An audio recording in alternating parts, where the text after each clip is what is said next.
In the name of Allah, the entirely merciful, the especially merciful. Ta, Seen.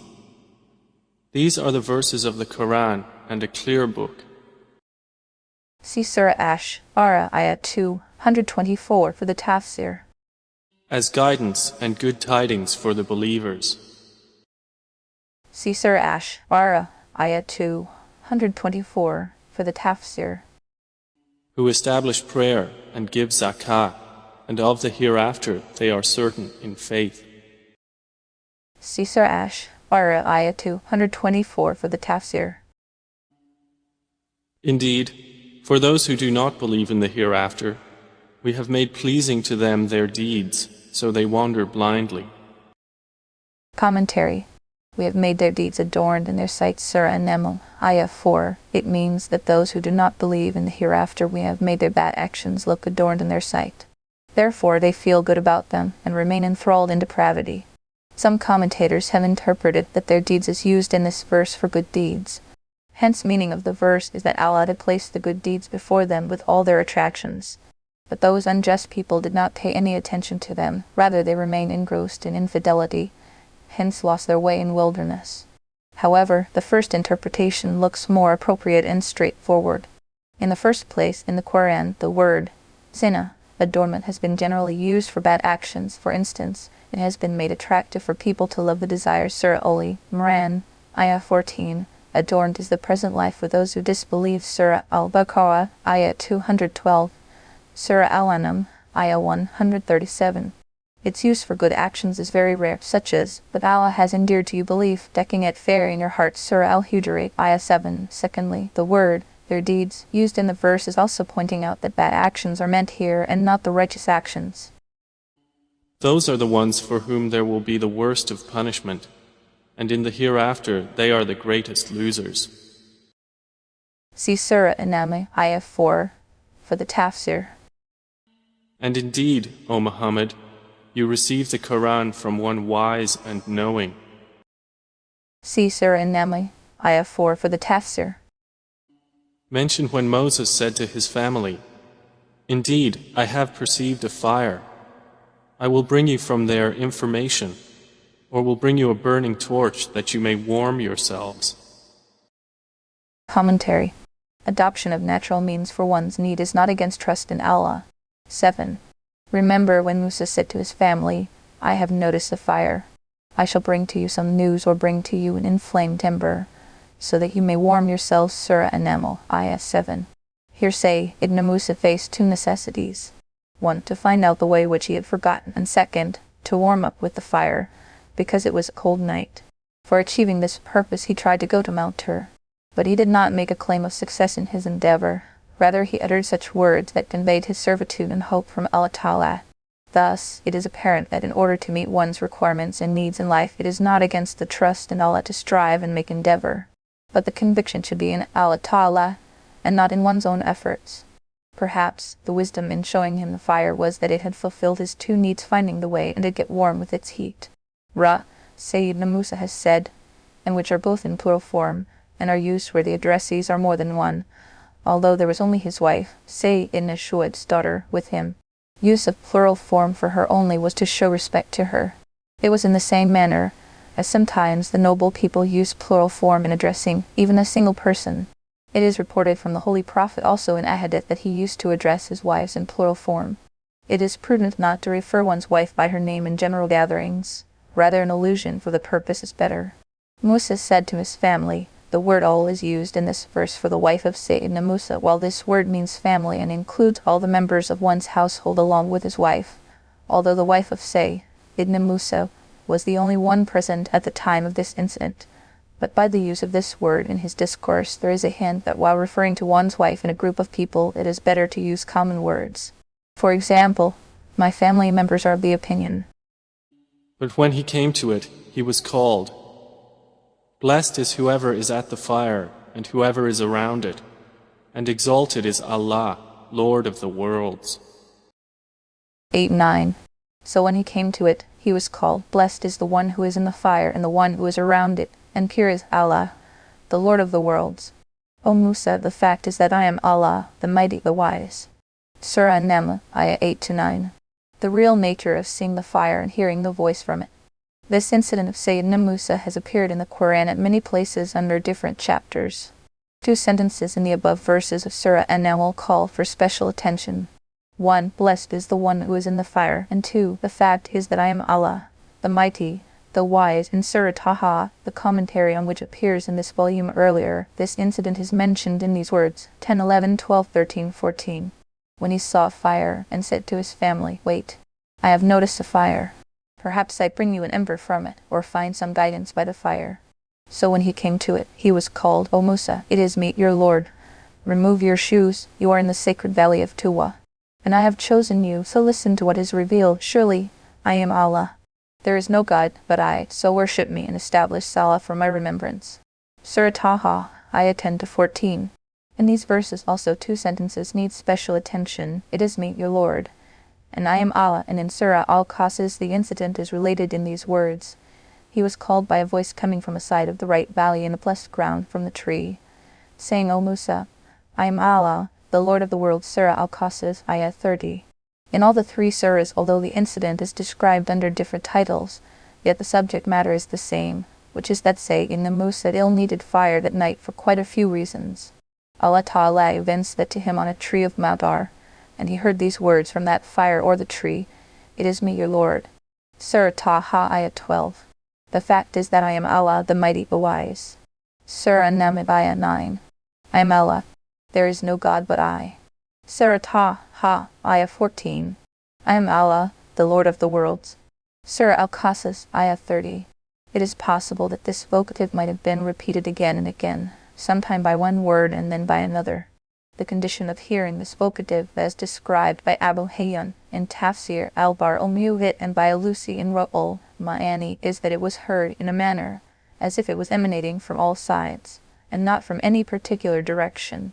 The hearing of this was also very peculiar in that it was not heard by the ears only but by all the parts of the body, which was nothing less than a miracle. It was the sound of an invisible speaker which was being heard without a particular quality, kayf, and without determining the direction. But its source was the fire or the tree on which the fire was glowing. Under such situations, normally people get led into fallacy and involve themselves in idol worshipping. Therefore, under each title, the oneness of Allah has been reminded and emphasized alongside. In the verse under reference, pure as Allah is added for this very warning. In Surah Taha, the expression Surah Taha, ayah 14, and in Surah Al-Qasas, Surah Al-Qasas, ayah 30 is used for the emphasis of this point. The outcome of this discussion is that the fire was shown to Sayyidina Musa, because he was in need of fire and light at that time. Otherwise, there was no connection between the word of Allah, or with the entity of Allah, with the fire or the tree of Tur. Fire was nothing but a creature of Allah Ta'ala, like so many other creatures. This is why the commentators have different views in the interpretation of the verses under reference. Surah An-Naml, ayah 8, that is blessed is the one who is in the fire and the one who is around it. Sayyidina Ibn Abbas, Mujahid and Ikrimah, may Allah be pleased with him, have expressed the view that the words the one who is in the fire stand for Sayyidina Musa, because the fire he had seen was not the real fire, but the auspicious spot he had reached was so luminous that it looked like fire from a distance. Therefore, Musa was inside that fire, and the one who is around it is purported for the angels who were present there nearby. Other commentators have put forward a totally opposite explanation, that the words who is in the fire refer to the angels, while the words who is around it stand for Sayyidina Musa. Tafsir Maarif-ul-Qur'an has adopted the latter explanation. It is sufficient to know this much for the understanding of the meaning of these verses. A narration of Sayyidina Ibn Abbas, may Allah be pleased with him, and Hasan al-Basri, may Allah have mercy on him, and its explanation. Ibn Jarir, Ibn Abi Haytham, Ibn Marjawayh, etc. have also quoted another explanation put forward by Sayyidina Ibn Abbas, Sayyidina Hasan al-Basri, and said Ibn Jubair, may Allah be pleased with him, about the phrase, who is in the fire, that it is meant for Allah Ta'ala himself. It is but obvious that fire is created by Allah, and incarnation of the Creator into anything created by him is impossible. Therefore, this narration cannot be taken to mean that Allah Ta'ala had transfigured into the fire, as many idol worshippers believe in transfiguration of God in their idols. This is absolutely against the concept of Tawhid, oneness of Allah. All it means is manifestation, like the reflection in the mirror. The image is manifested in the mirror, but it is not transfigured in it. What is seen in the mirror is outside it, having its own entity. It is also quite evident that this manifestation, which is also called refulgence, was not the refulgence of Allah Ta'ala. It is for the simple reason that if Sayyidina Musa had already witnessed the divinity, he would not have requested at the mouth of Tur, that is, O my Lord, show yourself to me, Surah Al-Araf, Ayah 143, so that I may look at you. In that case the reply, you will never see me, Surah Al-Araf, Ayah 143, would also have been meaningless. It is now clear that Sayyidina Ibn Abbas, may Allah be pleased with him, in his explanation had meant the manifestation of Allah Ta'ala, that is refulgence, which appeared in the form of fire. As it was not the transmigration, it was also not the refulgence of his real self. The phrase, you will never see me, has also clarified that in this world no one can witness the refulgence of his real self. Then what do manifestation and refulgence really mean? The answer to this is that this refulgence was figurative, which is commonly known among the mystics. It is rather difficult to comprehend it fully, but in order to make it simple according to common understanding, I have tried to explain it in my book Al-Mukhtasar in Arabic language in the explanation of Surah Al-Qasas. Those who are interested can see it there. O Moses, indeed it is I, Allah, the exalted in might, the wise. See Surah An-Naml, Ayah 8 for the Tafsir. And he was told, throw down your staff. But when he saw it writhing as if it were a snake, he turned in flight and did not return. Allah said, O Moses, fear not. Indeed, in my presence the messengers do not fear. See Surah An-Naml, Ayah 8 for the Tafsir. Otherwise, he who wrongs, then substitutes good after evil. Indeed, I am forgiving and merciful. 11. Except him who did wrong, then after doing evil replaced it with good, then I am most forgiving, very merciful. Surah An-Naml, Ayah 11. The miracle of the staff of Sayyidina Musa was mentioned in the verse prior to this, where it was also stated that when the staff turned into serpent, Sayyidina Musa himself started running out of fear. The other miracle of the illuminative hand of Sayyidina Musa is related in the verse next to above referred verse. Then why this exception is mentioned in between two verses relating to miracles, and whether this exception is snapped from the subject Munkadi, or is it adjoining Muthasil, the commentators have different viewpoints on the subject. Some have declared it as snapped from the subject. In that case the verse will read is that in the previous verse it was stated that messengers do not get frightened. Then it was also mentioned, by the way, as to who are the ones who should get frightened. They are those who have committed any sin, but later repented and sought Allah's pardon and performed good deeds. Although Allah Ta'ala would pardon their sins, but even then there would be possibility of traces of sins being left over. It is for this reason that they always remain fearful of Allah.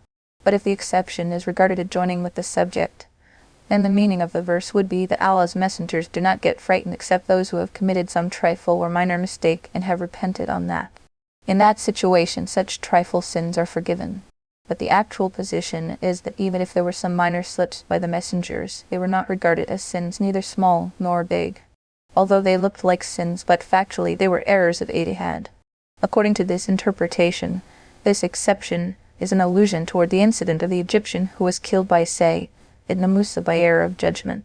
Although this error was pardoned by Allah Ta'ala, yet its effect remained with Musa, leaving some fear of the incident. Had this incident not have occurred, there would not have been any fear of the sort. And put your hand into the opening of your garment at the breast. It will come out white without disease. These are among the 9 signs you will take to Pharaoh and his people. Indeed, they have been a people defiantly disobedient. See Surah An-Naml, Ayah 11, for the Tafsir. But when there came to them our visible signs, they said, this is obvious magic. See Surah An-Naml, Ayah 11, for the Tafsir. And they rejected them, while their inner selves were convinced thereof, out of injustice and haughtiness. So see how was the end of the corruptors. See Surah An-Naml, Ayah 11, for the Tafsir. And we had certainly given to David and Solomon knowledge, And they said, Praise is due to Allah, who has favored us over many of His believing servants. Commentary. And surely we gave knowledge to Dawud and Suleiman. Surah An-Naml, Ayah 15. The knowledge given to Sayyidina Dawud and Suleiman was obviously the special knowledge normally given to the prophets about their functions and obligations as prophets, but at the same time it may also include other sciences and arts, as Sayyidina Dawud was given the art of making armors. Sayyidina Dawud and Suleiman enjoyed a special position among the prophets in that they were also bestowed with the empire along with the prophethood. The empire was of a very special nature in that they ruled over not only the humans, but also the jinns and animals. While relating all these graces, knowledge is mentioned first, which is a clear hint that knowledge is superior and paramount among them all. Quote 2 by. And Solomon inherited David. He said, O people, we have been taught the language of birds, and we have been given from all things. Indeed, this is evident bounty. There is no heritage of wealth among the prophets. And Suleiman inherited Dawud. Surah An-Naml, Ayah 16. The inheritance mentioned in this verse is not the inheritance of wealth and property, because the Holy Prophet has clearly declared that the prophets do neither inherit the property of anyone nor does their property is inherited by anyone. Termand, he and Abu Dawud have reported from Sayyidina Abu Darda, may Allah be pleased with him, that the Holy Prophet has said, Ulama, men of knowledge, are the inheritors of prophets. But the prophets did not leave dirhams or dinars, wealth as their inheritance. Instead, they have left knowledge as their heritage. Al-Khulaini, the famous Shiite scholar, has reported from Sayyidina Ja'far's Sadiq that he said, Sayyidina Suleiman was the inheritor of Sayyidina Dawud, and the Holy Prophet was the inheritor of Sayyidina Suleiman. Read from Al-Khulaini. This statement makes the issue very clear that the inheritance is used here in the sense of heritage of knowledge, because nobody can claim that the Holy Prophet inherited the property of Suleiman.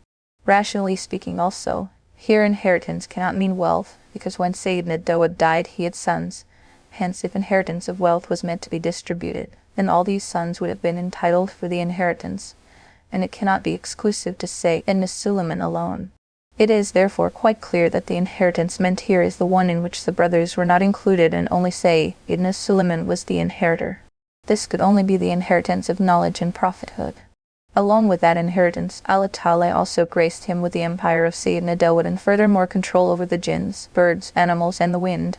In the light of these proofs, the narration of Tabarasi is proved to be wrong, in which he has regarded inheritance as that of wealth on authority of some imams of Ahlul Bayt. Throughout the period between the death of Sayyidina Suleiman and the birth of the last of the prophets, the Holy Prophet was 1700 years, while Jews calculate this period as 1400 years. The lifespan of Sayyidina Suleiman was a little over 50 years. Qutubai, it is permissible to use plural form for one's own self, provided it is not out of arrogance.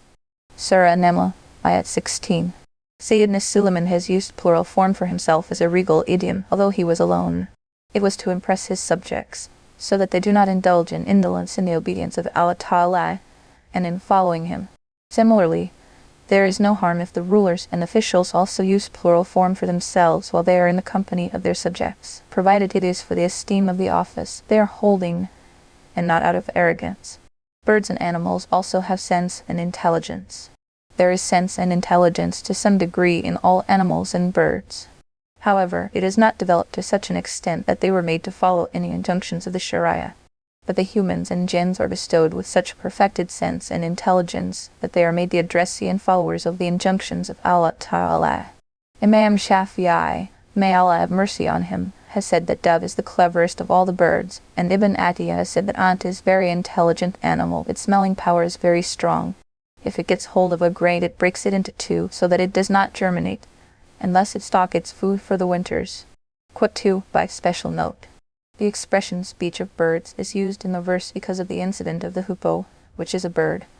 Otherwise, Sayyidina Suleiman was taught languages of all the beasts, birds, and the insects, as mentioned in the next verse about understanding the language of the ant.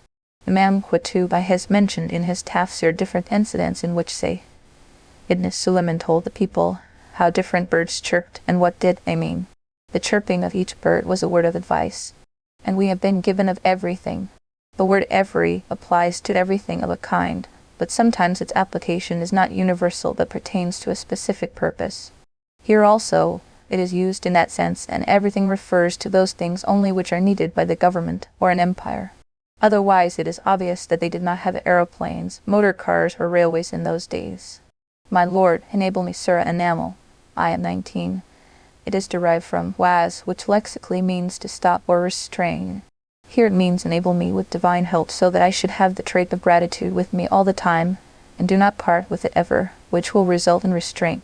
In the earlier verse, Surah An-Naml, Ayah 17, translated as kept under control, it was also used in the same sense, that in order to save them from confusion, because of their large number, the armies were restrained.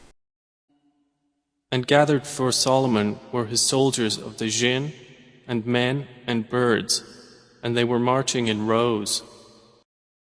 See Surah An-Naml, Ayah 16, for the Tafsir. Until when they came upon the valley of the ants, an ant said, O ants, enter your dwellings, that you not be crushed by Solomon and his soldiers while they perceive not. See Surah An-Naml, Ayah 16, for the Tafsir. So Solomon smiled, amused at her speech, and said, My Lord, enable me to be grateful for your favor, which you have bestowed upon me and upon my parents, and to do righteousness of which you approve. And admit me by your mercy into the ranks of your righteous servants. And that I do the good deeds you like. Surah An-Naml, Ayah 19. Here, liking means acceptance.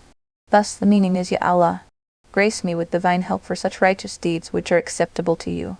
From this it is argued in Ra'ul Ma'ani that it is not necessary for the righteous deeds to be accepted, but their acceptance is dependent on certain conditions.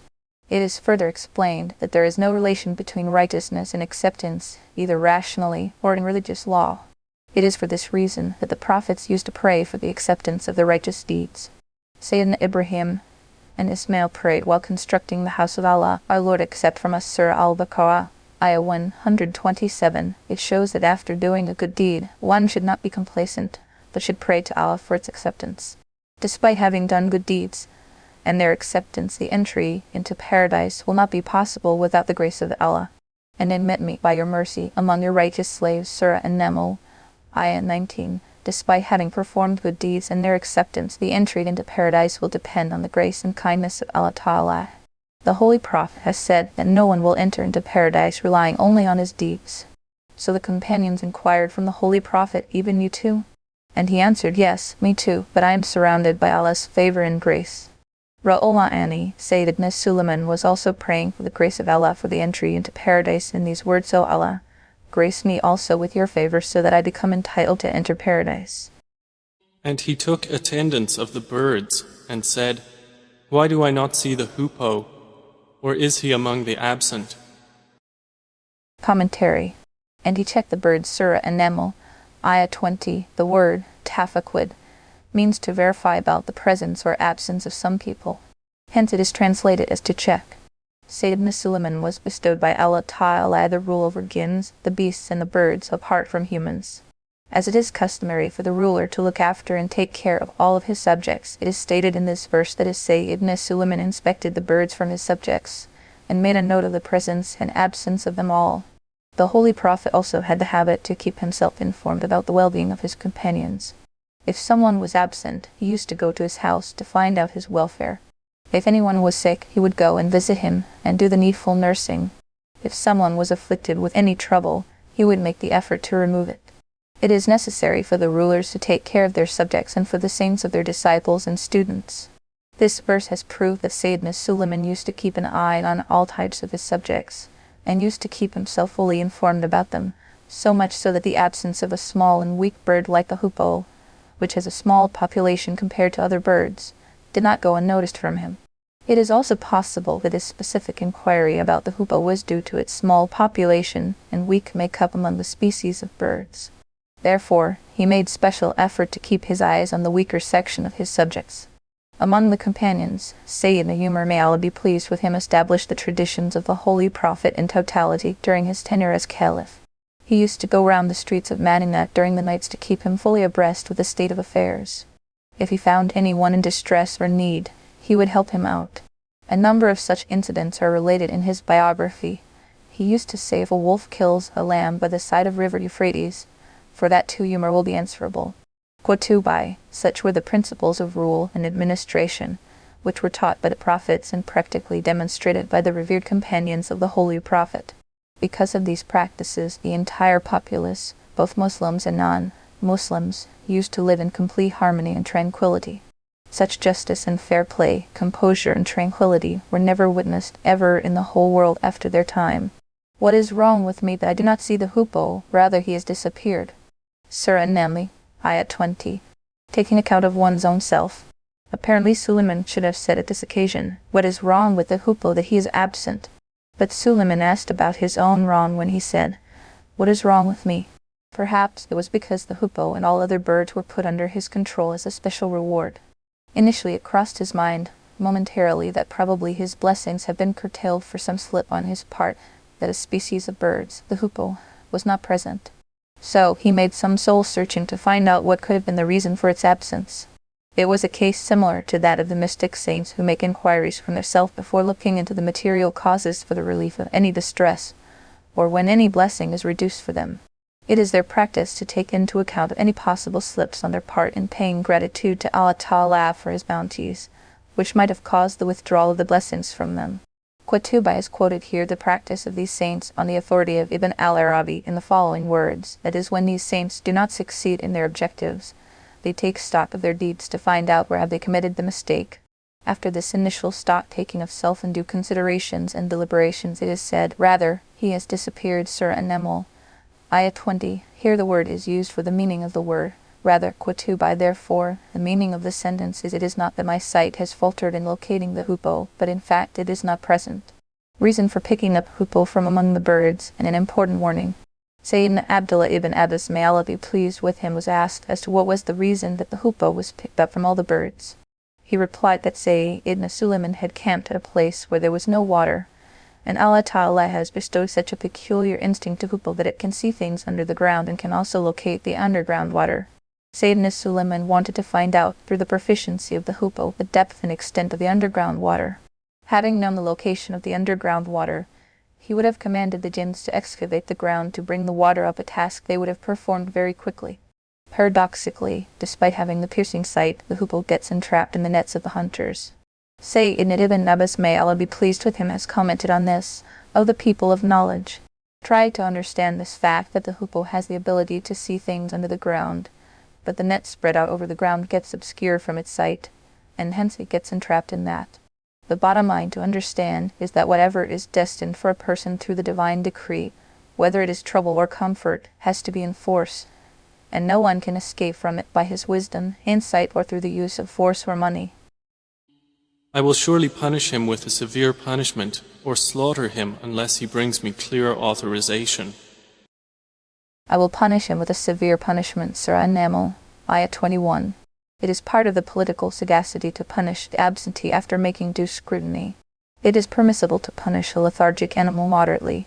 Allah Ta'ala had permitted Sayyidina Suleiman to punish the animals in the same way as he had permitted people of all ages, a permission which is still valid, to slaughter them to make use of their flesh, bones, skin, etc. Similarly, if the domestic animals, such as cow, horse, camel, donkey, etc., do not perform their normal duty, then it is permissible even now to punish them moderately for disciplining. Punishing animals, other than domestic, is not permissible under Islamic law. Qutubah, by it unless he brings to me a clear plea.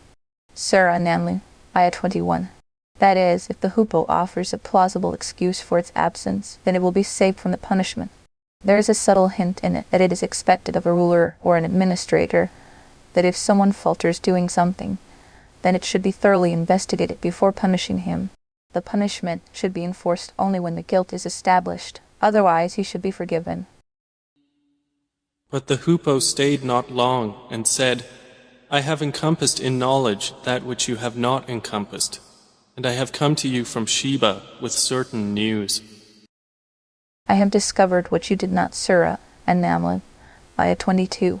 That is, the hoopoe said while offering its excuse that it knew something which he did not know. What it meant was that it had brought information which he, Suleiman, did not know before. The prophets do not have the knowledge of the unknown. Imam Qutb has deduced from this incident that the prophets do not have the knowledge of the unseen, Al-Ghaib, so that they could know all about everything. It is quite evident from this verse, and have brought to you a sure information from Sabah, Shibah, Surah An-Naml, Ayah 22. Sabah, Shibah, is a well-known city of Yemen, and its other name is Marib. The distance between Sana'a, the capital of Yemen, and Sabah is 3 days' journey. Is it proper for a junior to say to his senior that he knows more than him?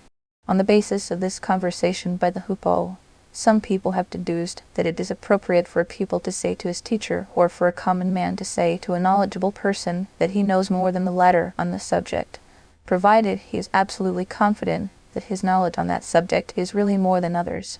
But it is argued in Ra'ul Ma'ani that such an assertion before the elders and scholars is against the etiquettes and should be avoided. This argument, however, does not apply to the conversation of the Hupo, because it made that statement to save itself from the punishment and to justify its excuse for the absence. The Hupo actually wanted to place before Suleiman the exact position, so that he could understand the reason for its absence. In such situations, it is not improper if something is said against the normal etiquettes. Indeed, I found there a woman ruling them, and she has been given of all things, and she has a great throne. I have found a woman ruling over them. Surah An-Naml, Ayah 23. The name of this woman is given in the history as Bilqis, daughter of Sherahil, but in some other narrations, it is mentioned that her mother was a jinni whose name was Balama, daughter of Shisan. Uhayb B. Jarir has reported this from Khalil ibn al-Mad. Qutb, her grandfather, Hudahud, was a great king and controlled the entire land of Yemen. He had 40 sons. All these sons became kings. Her father, Surah, had married a jinni woman who gave birth to her, Bilqis. Different reasons are given for his marriage to a jinni, one of them being that he used to say with arrogance, "No one from you is a match for me, hence I will not marry. It is because I do not like marrying outside my matching clan." As a result of this, people got him married to a jinni woman. Qutb, perhaps it was his conceit that he deemed his own people as not his equal. This did not go well with the divine writ, and he was made to marry a jinni woman who was neither from his family nor his kind or race. Is it permissible to marry a jinni? Some people have expressed doubt on the question, because they thought the jinns are not capable of reproducing like the humans.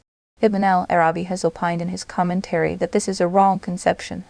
It is established through authentic hadith that jinns also possess all the requisites of reproduction and the essentials of male and female, as in humans.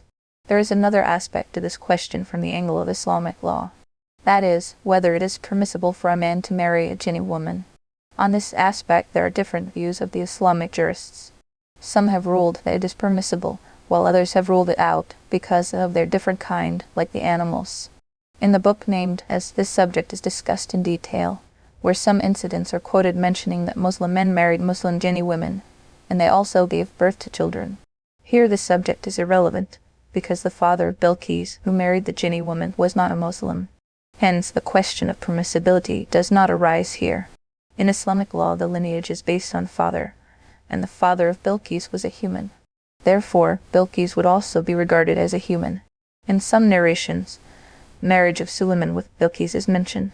Even if these narrations are correct, it does not corroborate permissibility to marry a jinni woman, because Bilqis herself was not a jinni, though her mother might have been one. Only Allah knows best. The marriage of Suleiman will be discussed later in this commentary.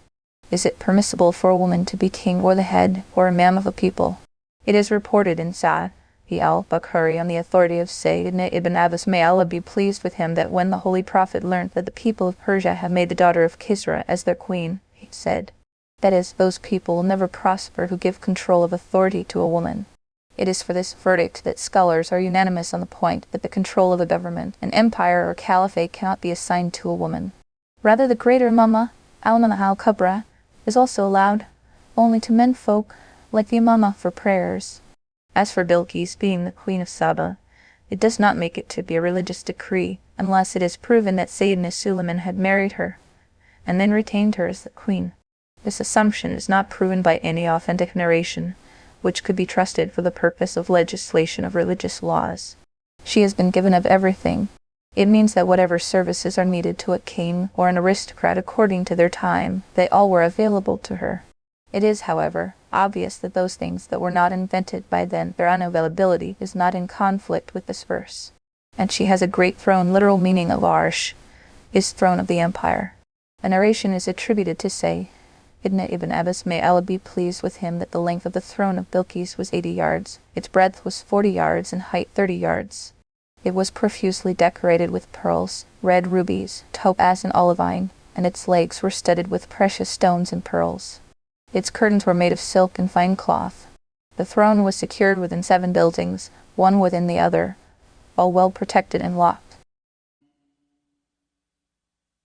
I found her and her people prostrating to the sun instead of Allah, and Satan has made their deeds pleasing to them and diverted them from his way, so they are not guided.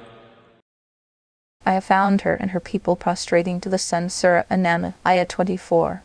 This shows that her people were star worshippers and used to worship the sun. Some believe that they were Zoroastrians who worship fire and all forms of light. That is, they do not prostrate to Allah, who bring forth what is hidden. This sentence is linked with the previous one. The Shaitan has beautified their deeds, and the sense is that the Shaitan had ingrained in their minds that they should not bow down before Allah, or had prevented them from the righteous path so that they should not prostrate before Allah Ta'ala. And so they do not prostrate to Allah, who brings forth what is hidden within the heavens and the earth, and knows what you conceal and what you declare. See Surah An-Naml, Ayah 24, for the Tafsir. Allah, there is no deity except Him, Lord of the Great Throne. See Surah An-Naml, Ayah 24, for the Tafsir. Solomon said, we will see whether you were truthful or were of the liars. See Surah An-Naml, Ayah 24, for the Tafsir. Take this letter of mine and deliver it to them, then leave them and see what answer they will return. Letters and writings are enough proof on religious matters in the normal circumstances. Go with this letter of mine. Sayyidina Suleiman considered it enough to write to the Queen of Saba Sheba for the fulfillment of his duty to invite her to faith, and hence sent her a letter. This shows that in the normal circumstances the letter or writing is an acceptable proof. The religious jurists did not accept a letter as an evidence only where proper personal evidence is required under Islamic law, because testimony is not allowed on telephone or by letter. It has been made mandatory for the witnesses to appear in person before the court. There is a lot of wisdom in this law. Under any law of the world prevalent in any country, it is compulsory for the witnesses to appear before the court in person, and the testimony through letter or telephone is not accepted. Writing letters and sending them to the disbelievers is permissible. Another matter that has been proved by the letter of Ibn Suleiman is that in preaching of religion and invitation to Islam it is permissible to write letters to disbelievers and infidels. According to many Hadith, it is established that the Holy Prophet had also written letters to many infidels. Social etiquettes should always be observed, no matter if it is a gathering of infidels. Throw it down to them, then turn back from them. Surah An-Naml, Ayah 28. When Sayyidina Suleiman made use of the hoopoe as a courier, he also taught him the social etiquette that after delivering the letter to Queen of Saba, he should move out of her court, which is the norm of the royal courts. This shows that observance of social etiquettes and good human behavior is desirable as a general rule. She said, O eminent ones, indeed, to me has been delivered a noble letter. Commentary. She, the queen, said to her officials after receiving the letter, O chieftains, there has been thrown to me an esteemed letter. Surah An-Naml, Ayah 29. Literal meaning of karim is respectable, honorable, or esteemed, and idiomatically this word is used for a letter when it is sealed. This is why Sayyidina Ibn Abbas, may Allah be pleased with him, Qadada, Zohair, etc. have interpreted the expression as the sealed book, which indicates that Sayyidina Suleiman had put his seal on the letter. When the Holy Prophet learned about the tradition of the non-Arab kings that they do not read the letter if it is not sealed, he got a seal made for himself and used it on the letters he sent to Caesar and Chosroe. It shows that the practice of sealing a letter is to show respect to the letter as well as to the addressee. The present-day practice is to secure the letter in an envelope, which is as good as sealing it. Where show of respect to the addressee is intended, it is closer to the practice of the Holy Prophet to secure it in an envelope. The language of the letter of Suleiman. Although Sayyidina Suleiman was not an Arab, he Yet it is not unlikely that he knew the Arabic language, especially when he knew the languages of the animals. As the Arabic language is supreme among all the languages, it is possible that he might have written the letter in Arabic. It is also probable because Bilqis was an Arab by race, and she read the letter and understood it. The other probability is that he had written the letter in his own language, and an interpreter read it for her. Ra. Indeed, it is from Solomon, and indeed it reads, "In the name of Allah, the entirely merciful, the especially merciful." Some rules of writing letters. It is from Suleiman, and it is in the following words, with the name of Allah, the All-Merciful, the Very Merciful. Surah An-Naml, Ayah 30. There is not a single aspect of human life on which Quran does not provide guidance. Mutual exchange of welfare and other information through letters is part of human requirements. In this surah, full text of the letter from Sayyidina Suleiman to Queen Saba has been reproduced. This is a letter from a prophet, and Quran has reproduced it as an approved format for a letter. Hence, it should be taken in that light, and Muslims should try to follow the guidance provided in it for letter writing. Writer should first write his name, and then of the addressee. The very first guidance provided in this letter is that Sayyidina Suleiman has begun it by writing his name. How did he write the name of the addressee? It is not mentioned in the Quran. However, it does tell us that it was the practice of the prophets to write their name first, in which there are many benefits. For instance, the addressee would know even before reading the letter from whom it has come. So he would read the letter in the backdrop of his relations with the writer, and any confusion about the identity of the writer would be eliminated right in the beginning. The Holy Prophet had also adopted the same practice in all his letters addressed to various persons, and began the letter with the wordings, "From Muhammad, the slave of Allah and his messenger." A question may arise here as to whether it would be a disrespect to the addressee if a junior writes his name first while writing to his elder, teacher, or senior in status. So is it appropriate to follow this practice or not? In this respect, the companions of the Holy Prophet had acted differently. Most of them preferred to follow the practice of the Holy Prophet and not the requirement of the formality, and wrote their names first even when writing to the Holy Prophet himself. Rad al-Ma'ani has reproduced a narration of Sayyidina Anas, may Allah be pleased with him, from al-Mu'id as follows: "No human is more revered than the Holy Prophet. Oh, but when his companions used to write to him, they would first write their names, and I say that Sayyidina al-Hadrama's letter, which he wrote to the Holy Prophet, is a proof to that." However, after quoting these narrations in Rad al-Ma'ani, it is observed that all this discussion is about the preferred way. Otherwise, both ways are permissible. If someone writes his name in the last, that too is correct. Religious jurist Abu al-Layth has written in his Bustan that if someone starts with the name of the addressee, no one can question its permissibility, because this has also been the practice among the Muslims for long, and no one has objected to that.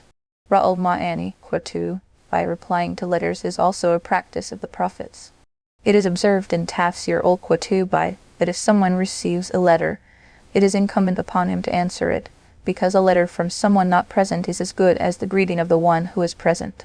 It is attributed to Sayyidina Ibn Abbas, may Allah be pleased with him, in a narration that he used to regard the reply of a letter as much obligatory as the reply to a greeting by salam. Qatu, by starting letters with Bismillah.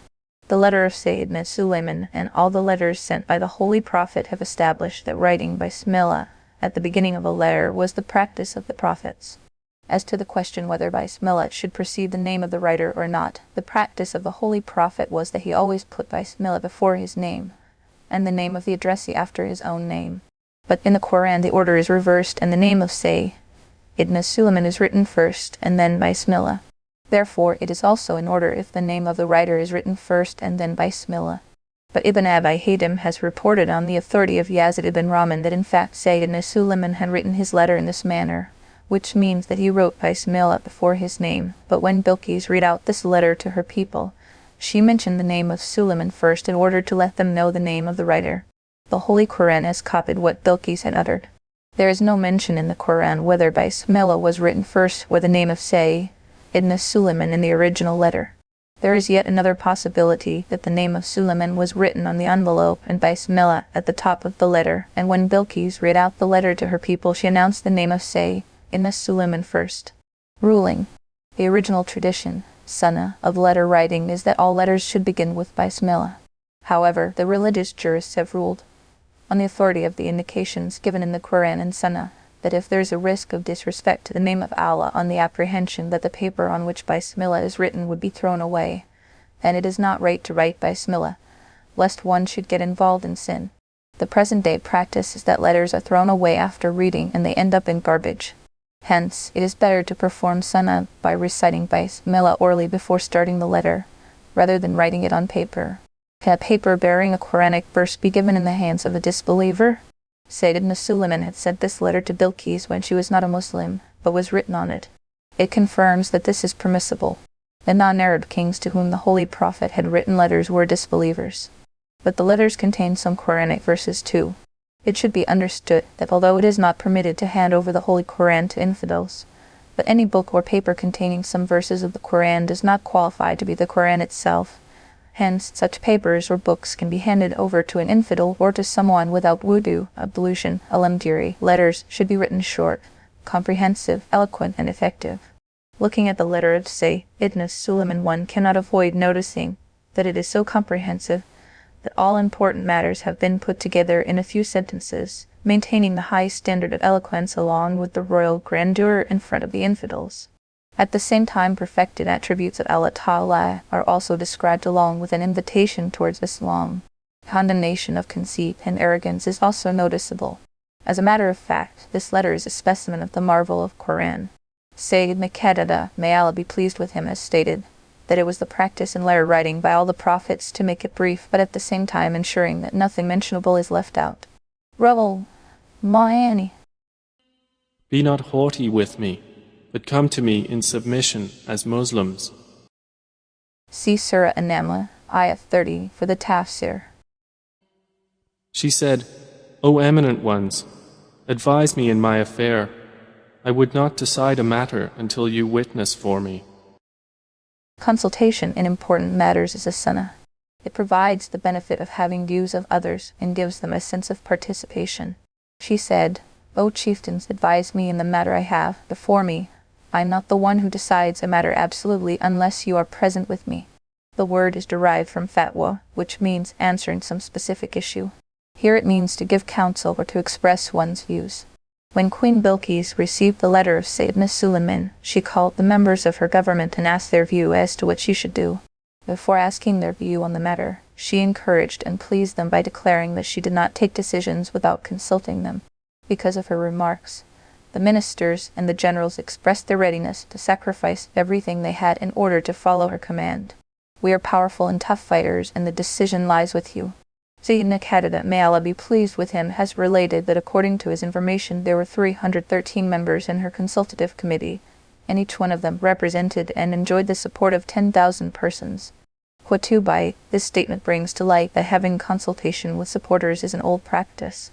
Islam has attached great importance to consultation and has made this mandatory for the government functionaries. So much so that the Holy Prophet, who was the recipient of revelations from Allah Ta'ala and also used to get direct guidance from him, thus did not have any need for consultation or advice, was also commanded to follow this practice in order to set up a tradition for his followers. The Holy Quran directs the Holy Prophet Surah Al-Imran, Ayah 159, that is, he should consult them in the matters. There is a sense of participation for the companions in his command, and an advice for the coming generations that the government functionaries must always consult on important matters. Reaction of Queen Bilqis on the letter of Sulaiman. After having consulted the functionaries of her government and gaining their confidence, she herself developed a strategy that she should initially test out the real intention of Sayyidina Sulaiman, and to find out whether he was actually a prophet and messenger of God, and whether he was really conveying the message of God or he was aspiring for a greater empire. The purpose behind this strategy was to find out that if he was a prophet in reality, then his command should be followed and no hostility be adopted against him. On the other hand, if he was only a king and wished to expand his empire by subjugating her kingdom, then a different plan be worked out to face the challenge. To test out the real intention of Sayyid ibn Sulaiman, she adopted the tactic of sending to him precious gifts and presents. If he becomes satisfied after receiving the gifts, then it would indicate that he was only a king and had approached her with mundane motives. On the other hand, if he was actually a prophet, then he would not agree on anything other than acceptance of Islam. Ibn Jarir has reported this explanation from Sayyid ibn Abbas, may Allah be pleased with him, Mudaid, Ibn Jurayj, and Ibn Wahb with several chins of narrators. The same subject is elaborated in the following verse. They said, "We are men of strength and of great military might, but the command is yours, so see what you will command." See Surah An-Naml, Ayah 32 for the Tafsir. She said, "Indeed, kings, when they enter a city, they ruin it and render the honored of its people humbled, and thus do they do." See Surah An-Naml, Ayah 32 for the Tafsir. But indeed, I will send to them a gift, and see with what reply the messengers will return. 35. And I am going to send a gift to them, and see what response the envoys will bring back. Surah An-Naml, Ayah 35. Appearance of envoys of Bilqis in the court of Suleiman. Historical Israeli legends describe, in great detail, the incident of the visit of the envoys of Bilqis and the gifts they had taken with them. All versions of the legends agree on that the gifts included some gold bricks, some precious stones, 100 slaves and 100 slave girls. But the slave girls were dressed in men's clothes and the slaves were dressed in ladies' outfits. There was also a letter from Bilqis, in which there were some questions for testing Sayyidina Suleiman. The selection of gifts also, his test was intended. Allah Ta'ala had passed on detailed information of gifts to Suleiman even before their arrival. Sayyidina Suleiman commanded the jinns to lay out a floor of gold and silver bricks over a 30 miles stretch from his court, and that strange-looking animals be lined up on either side of this pathway. Their excrement of bowels was also to be placed on the floor of gold and silver. Similarly, his court was decorated with special attention. 4,000 chairs of gold were placed on the left side and 4,000 on the right side of the main hall for the scholars, ministers, and other officials of the court. The entire hall was bedecked with precious stones. When Bilqis's envoys saw animals standing on the floor of gold bricks, they were embarrassed with the gifts they had brought with them. It is reported in some narrations that they threw away their gold bricks.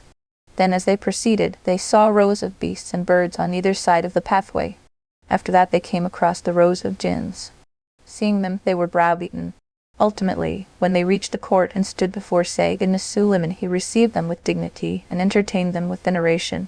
But he returned all their gifts and presents, and answered all the questions sent up by Bilqis. By. So when they came to Solomon, he said, "Do you provide me with wealth? But what Allah has given me is better than what He has given you. Rather, it is you who rejoice in your gift." Return of the presents of Bilqis. I say, Ibn Suleiman, are you giving me an aid of wealth? So what Allah has given me is much better than He has given to you. But you yourselves are proud of your gift. Surah An-Naml, Ayah 36. When Bilqis's envoys reached the court of Ibn Suleiman with the gifts and presents sent by her, he said to them, "Do you wish to help me with wealth? Whatever wealth and bounties I have been given by Allah is much better than your wealth and material. Therefore I do not accept your presents of wealth. You better take them away and enjoy them yourself." Is it permissible to accept presents from infidels? Sayyidina Suleiman did not accept the presents of Queen Bilqis, which indicates that it is not permissible or not preferable to accept presents from infidels. The correct position about this question is that if this may lead to weakening of one's position or that of Muslim community, or is likely to go against the expediency of the national interest, then it is prudent not to accept their presents. Ra'ul Ma'ani. But if the interest of the Muslims is in favor of acceptance, for instance, if this gesture may lead the non-Muslims to the acceptance of Islam or may ward off some impending danger to Islam, in such situations it is permitted. It was the practice of the Holy Prophet to accept presents from some infidels and reject them from others. It is reported in Umdat al-Qari, Shar al-Bakari, Kitab al-Hiba, and Shar as-Siyar al-Kabir on the authority of Sayyid ibn Ka'b ibn Malik, may Allah have mercy on him, that Amir ibn Malik, brother of Bra, went to Medina on some work, when he was a disbelieving infidel, and presented 2 horses and 2 pairs of garments to the Holy Prophet. He sent back these presents with the remarks, "We do not accept presents from disbelievers." Once at Ibn Himar al-Mujashi presented to him something. The Holy Prophet inquired from him whether he was a Muslim, to which he replied in the negative. So he returned his presents, explaining that Allah Ta'ala has commanded him not to accept presents from the disbelievers. As against this, there are other narrations reporting that the Holy Prophet had accepted presents from some disbelievers. In one such narration, it is related that Abu Sufyan had presented to him a piece of leather when he was still a disbeliever, which the Holy Prophet had accepted. Another narration has reported that a Christian had presented to him a very shiny piece of fine silk, which was also accepted by him. Shamsul Ummah has commented after citing these narrations that, in his view, the reason of rejection and acceptance of these presents by the Holy Prophet was that where he thought that by their rejection the disbeliever would come near Islam, he rejected them, and where he considered that their acceptance will help bring the disbeliever close to Islam, he did that. Al-Qari, Bilqis took the rejection of her presents by Sayyidina Suleiman as a sign of his prophethood, not because the acceptance of gifts from disbelievers is not permissible, but she had purposefully sent those presents as a bribe, in order to save herself from any attack from him. Return to them, for we will surely come to them with soldiers that they will be powerless to encounter, and we will surely expel them therefrom in humiliation, and they will be debased. See Surah An-Naml, Ayah 36, for the Tafsir. Solomon said, O assembly of jinn, which of you will bring me her throne before they come to me in submission? Commentary. Bilqis' appearance in the court of Suleiman. Qutubah has reported, giving references of historical record, that Bilqis' envoys returned from the court of Suleiman totally dumb, founded and awestruck, and convey his declaration of war to the queen. Then Bilqis said to her people that she was already of the view that he was no ordinary king, but was on some special assignment from God, and that fighting with his messenger is like fighting with God, for which they did not have the strength. After making this statement, she started getting ready to go to Sayyidina Suleiman. She took along with her 12,000 chiefs, commanding an army of 100,000 men each. Allah Ta'ala had graced Sayyidina Suleiman with such awe and majesty that no one had the courage to speak before him. One day he saw a cloud of dust at some distance. So he asked from those who were present as to what that was. His people answered, O Messenger of Allah, Queen Bilqis is coming with her people. Some narrations relate that at that time she was about 3 miles from with her 12,000 chiefs, commanding an army of 100,000 men each. Allah Ta'ala had graced Sayyidina Suleiman with such awe and majesty that no one had the courage to speak before him. One day he saw a cloud of dust at some distance. So he asked from those who were present as to what that was. His people answered, O Messenger of Allah, Queen Bilqis is coming with her people. Some narrations relate that at that time she was about 3 miles from the court of Sayyidina Suleiman. That moment Sayyidina Suleiman turned to his courtiers and asked them. 38. He said, O chieftains, which one of you will bring her throne to me before they come to me submissively? Surah An-Naml, Ayah 38. Sayyidina Suleiman was already informed that Bilqis was coming to him to submit after having been impressed by his invitation. So he decided that, apart from royal grandeur, she should also witness a prophetic miracle which should help her convert to faith. Allah Ta'ala had bestowed the miracle of control of jinns to Sayyidina Suleiman. After receiving the cue from Allah Ta'ala, he fancied to have Bilqis' throne brought to his court even before her arrival. So he commanded the jinni, who was also present in his court, to bring her throne. Selection of throne was presumably made on the basis that it was the most secured object of her treasure, which was kept in the impregnable innermost hall of the 7 castles, one within the other, properly secured under lock, so much so that her own people could not reach there.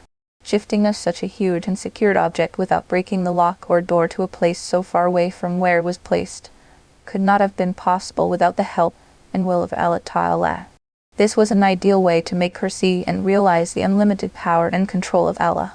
At the same time, it was also intended to make her realize that the high position and status of Suleiman was actually bestowed by Allah Ta'ala, which had enabled him to perform such superhuman things. Ibn Jarir, the learned author, has already mentioned that no authentic record is available on the details of the story. However, there are some details found in the Israelite traditions, some of which are reproduced here. This huge number of the army of Bilqis is also taken from those traditions. Otherwise, the number given is highly exaggerated on the face of it, and Allama al-Lusi has opined that the tradition giving such a huge number of the army seems to be a lie. Before they come to me submissively, Surah An-Naml, Ayah 38, the word Muslimin is the plural of Muslim, the literal meaning of which is obedient or submissive. In conventional expression, Muslim is equivalent of believer. According to Sayyidina Ibn Abbas, may Allah be pleased with him, here Muslimin is used in its literal meaning, that is, obedient or submissive. It is so because it was not established at that time that Queen Bilqis had converted to Islam. She actually converted to Islam after talking to Sayyidina Suleiman, as is evident from the verses to follow now. A powerful one from among the jinn said, I will bring it to you before you rise from your place, and indeed, I am for this task strong and trustworthy. See Surah An-Naml, Ayah 38 for the Tafsir. Said one who had knowledge from the scripture, I will bring it to you before your glance returns to you. And when Solomon saw it placed before him, he said, This is from the favor of my Lord to test me whether I will be grateful or ungrateful. And whoever is grateful, his gratitude is only for the benefit of himself. And whoever is ungrateful, then indeed my Lord is free of need and generous. Said the one who had the knowledge of the book Surah An-Naml, Ayah 40. The question is as to who was this person. One possibility is that he was Suleiman himself, because his knowledge of the book of Allah was most extensive. In that case, this incident happened as a miracle. The objective was also that Bilqis should have an experience of the prophetic miracle, so that no doubt was left in her mind. But Ibn Jarir has reported from many commentators of the Qur'an, like Qadada, that he was a person from the companions of Sayyidina Suleiman. Qutubah has declared it to be the view of the majority. Ibn Ishaq has mentioned his name as Asif ibn Barqiyah, and has opined that he was a friend of Sayyidina Suleiman. Some other narrations say that a cousin of Sayyidina Suleiman had the knowledge of Al-Azam, a particular name of Allah Almighty, the speciality of which is that whatever blessing is invoked from Allah Ta'ala by reciting this name, it is accepted, and anything requested is delivered from him. It does not prove that Sayyidina Suleiman did not have the knowledge of Al-Azam. Rather, it is quite likely that he considered it prudent to have the manifestation of the miracle by one of his people, which should have deeper impression on Bilqis. Therefore, instead of performing the miracle himself, he addressed his people in the above manner. In such a situation, this incident was a karma, which was performed by Asif ibn Barqiyah. Difference between miracle and karma. Miracles take place without any involvement of natural phenomena, by the exclusive act and will of Allah Ta'ala. It is clearly defined in the Quran itself. You did not throw when you threw, but Allah did throw. Surah Al-Anfal, Ayah 17. Likewise, there is no involvement of natural phenomena in the happening of karma. They take place exclusively with the act and will of Allah Ta'ala. This should also be understood that miracles and karma do not take place with the wish or control of the person performing them, but only by the will and act of Allah Ta'ala. The only difference between the two is that if such an unusual act is demonstrated through a prophet, it is known as a miracle, and if it is demonstrated through someone who is not a prophet, it is called karma. In this particular incident, if it is correct that Asif ibn Barqiyah, who was a companion of Sayyidina Suleiman, performed it, then it will be called his karma. The unusual acts performed by saints are in fact the reflection of the perfections of their prophets, which in turn are deemed to be the miracles of their prophet. The incident of the throne of Bilqis was a karma or a tasarruf. Sheikh Muhayyad ibn al-Arabi has declared it as a tasarruf of Asif ibn Barqiyah. In the general use of the term, tasarruf means to captivate the audience by the power of sight and mind, for which it is not necessary for the person performing it that he is a prophet or saint or even a Muslim. It is something like mesmerism or hypnotism. The saints have used this power occasionally for reforming and training of their disciples also. Ibn al-Arabi has explained that since prophets avoid using tasarruf, therefore Sayyidina Suleiman got this job done by Asif ibn Barqiyah. But the Quran has declared it the result of the knowledge of the book Surah An-Naml, Ayah 40. In the light of the wordings of the Quran, it seems preferable that it was an outcome of some prayer or of Al-Azam, which falls within the purview of karma and has nothing to do with tasarruf. The assertion, I will bring it to you before your glance returns to you, Surah An-Naml, Ayah 40, may create confusion, because it gives the impression that this act was carried out with intent and control. That being so, it is a sign of tasarruf, because karma is not under the control of a saint. The answer to this doubt is that presumably Allah Ta'ala had already given the signal that if there would be a desire for that, He would fulfill it in no time. This explanation is taken from the commentary upon Al-Quran by Sayyidi Hakim al-Amamal and Ashraf Ali Thanawi. May Allah have mercy on him, on Surah An-Naml. Apart from that, he has also written a pamphlet on tasarruf in Arabic under the title At-Tasarruf, which I have translated in Urdu and has been published separately. He said, "Disguise for her her throne. We will see whether she will be guided to truth or will be of those who is not guided." See Surah An-Naml, Ayah 40, for the Tafsir. So when she arrived, it was said to her, "Is your throne like this?" She said, "It is as though it was it." Solomon said, "And we were given knowledge before her, and we have been Muslims in submission to Allah." See Surah An-Naml, Ayah 40, for the Tafsir. And that which she was worshipping other than Allah had averted her from submission to Him. Indeed, she was from a disbelieving people. See Surah An-Naml, Ayah 40, for the Tafsir. She was told, "Enter the palace," but when she saw it, she thought it was a body of water and uncovered her shins to wade through. He said, "Indeed, it is a palace whose floor is made smooth with glass." She said, "My Lord, indeed I have wronged myself, and I submit with Solomon to Allah, Lord of the worlds." Commentary. Did Sayyidina Suleiman marry Bilqis? The story of Bilqis has ended in the above verses on the statement that she converted to Islam after coming to Sayyidina Suleiman. What happened after that? The Quran is silent on this. It is for this reason that when someone asked Abdullah ibn Ayyana whether Sayyidina Suleiman had married Bilqis, he answered that her case has finished on this. I submit, along with Suleiman, to Allah, the Lord of the worlds. The idea behind this answer was that when Quran has not divulged anything after that, it is not for us to probe any further. But Ibn Asakir has reported on the authority of Sayyidina Ikrimah, may Allah be pleased with him, that Sayyidina Suleiman had married Bilqis after that, and she was retained as the sovereign of her country. She was then sent back to Yemen, and Sayyidina Suleiman used to visit her every month for 3 days. He got 3 palaces made for her in Yemen, which had no parallel of their kind. Only God knows best. And we had certainly sent to Thamud their brother Salih, saying, "Worship Allah," and at once they were 2 parties conflicting. Commentary. Why do you seek evil to come sooner before good? Surah An-Naml, Ayah 46. Sayyidina Salih is referring here to the demand of the infidels that he should bring the divine torment to them in this world, so that they may know his truthfulness. Therefore, evil in this sentence stands for torment, while good refers to their repentance and invoking divine mercy. It therefore means, why are you asking me to bring the divine punishment before you repent? He said, "O my people, why are you impatient for evil instead of good? Why do you not seek forgiveness of Allah, that you may receive mercy?" See Surah An-Naml, Ayah 45, for the Tafsir. They said, "We consider you a bad omen, you and those with you." He said, "Your omen is with Allah. Rather, you are a people being tested." See Surah An-Naml, Ayah 45, for the Tafsir. And there were in the city 9 family heads causing corruption in the land and not amending its affairs.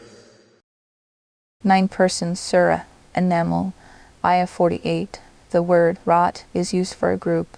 Here each of the 9 persons is called Rat, presumably because they were regarded superior among their clan for having wealth and dignity. Each one of them had his own separate group of people, hence they are called 9 groups. They were known as the chiefs of Hayr, which was a city of the people of Salih. Hayr was a well-known city of Syria. They said, "Take a mutual oath by Allah that we will kill him by night, he and his family. Then we will say to his executor, we did not witness the destruction of his family, and indeed we are truthful." We shall attack him, Salih, and his family at night, and will say to his heir, we did not witness the destruction of his family, and we are really truthful. Surah An-Naml, Ayah 49. The plan was that all of them together should attack him and his companions in the darkness of night, and kill them all. And when the claimant of the blood would make the claim, they would say that they did not kill him, and also they did not know who had killed him.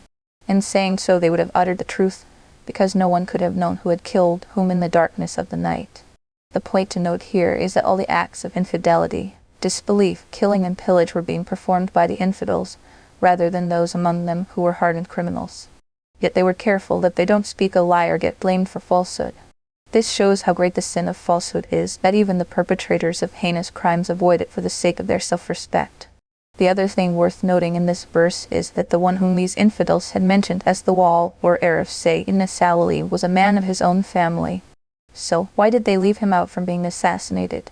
The answer to this question is that he might have been the successor from the lineage point of view, but otherwise he could be an infidel and be at party with the infidels. There could have been the consideration that he might claim the compensation for the blood of Sayyidina Salih because of his relationship with him. The other possibility is that he might have been a Muslim but enjoyed a prominent position, and hence there could have been the risk of uprising and reprisal among the people. Only Allah knows best. And they planned a plan, and we planned a plan, while they perceived not. See Surah An-Naml, Ayah 49 for the Tafsir. Then look how was the outcome of their plan, that we destroyed them and their people, all. See Surah An-Naml, Ayah 49 for the Tafsir. So those are their houses, desolate because of the wrong they had done. Indeed, in that is a sign for a people who know. See Surah An-Naml, Ayah 49 for the Tafsir. And we saved those who believed and used to fear Allah. See Surah An-Naml, Ayah 49 for the Tafsir. And mention Lot when he said to his people, "Do you commit immorality while you are seeing?"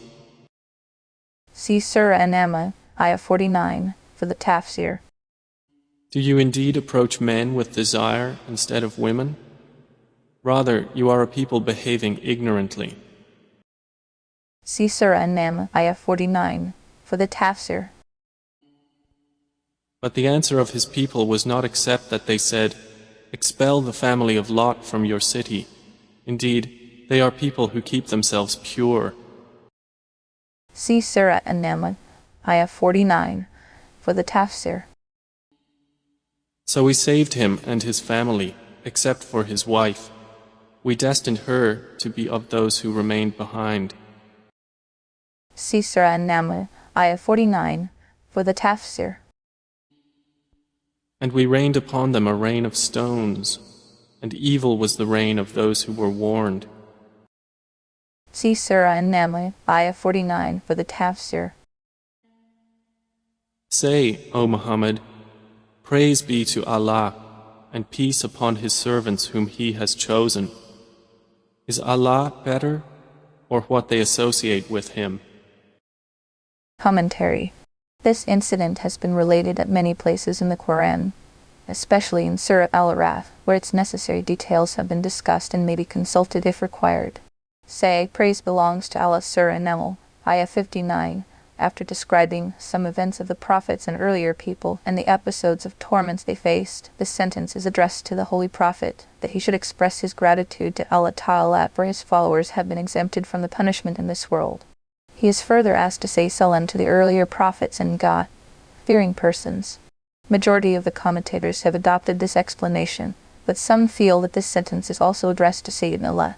It appears that the expression, his slaves whom he has chosen, Surah An-Naml, Ayah 59, is used in this verse for the prophets, like in another verse salam has been addressed to the prophets, and salam is on the messengers, Surah as Safat, Ayah 181.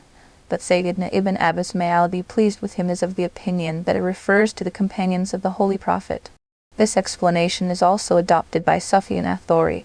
Ibn Jarir, if the explanation of Sayyidina Ibn Abbas, may Allah be pleased with him, is adopted, and the meaning of Surah An-Naml Ayah 59 is taken for the companions, then there will be a case for saying alayhi his salam to non-prophets also.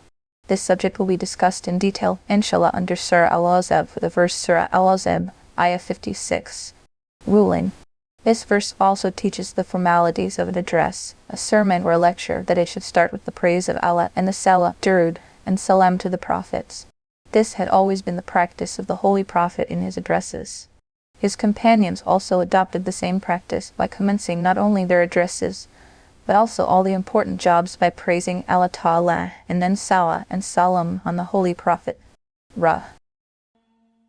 More precisely, is He not best who created the heavens and the earth and sent down for you rain from the sky, causing to grow thereby gardens of joyful beauty, which you could not otherwise have grown the trees thereof.